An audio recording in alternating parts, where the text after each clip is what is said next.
These are the maps we had to become very familiar with. The COVID Action Initiative by Governor Cuomo targeted South Brooklyn and 2 areas of Queens as microclusters, zones where there was a spike in COVID-19 cases. Targeted actions through color-coded maps created strict restrictions. Today, 14 days after his initial announcement, the governor made some adjustments, touting his directive as a success.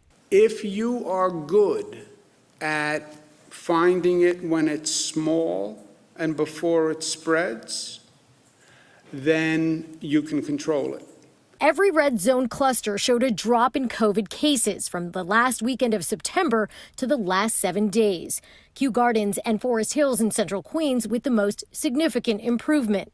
Red zone positivity rates in a 10-day period started at 4.7%. Now down to 2.5%. The orange zone also seeing a drop from 1.9% to 1.5%. This part of Queens now shifts to becoming an all-yellow zone, as does this microcluster in Far Rockaway. I think the news has been good and shows that leveling off. And no, we do not need to plan any additional steps beyond what's being done with the restrictions right now. For those designated as yellow, here's a reminder as to what that means. Houses of worship operating at 50% capacity. Gatherings indoors and outdoors capped at 25 people.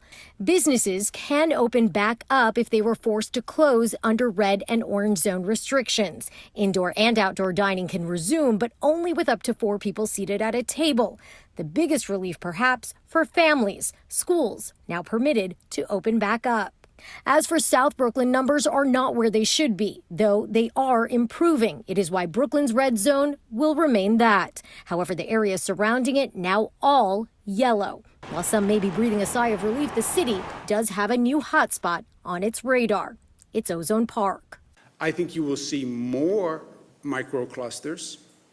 You may be seeing more serious restrictions in microclusters, but I don't foresee, and I hope, it doesn't break from a microcluster to a region. So you heard it right there. The governor emphasizing he believes that his microcluster targeted strategy is working, but he does not believe it will stop anytime soon.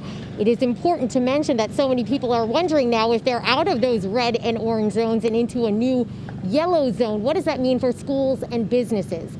Schools, we have been told by the Department of Education here in the city, will not see any changes until Monday, October 26th. As for businesses, they can start to reopen as soon as tomorrow. We are live from Kew Gardens, Queens. I'm Narmeen Chaudhry, Pix 11 News.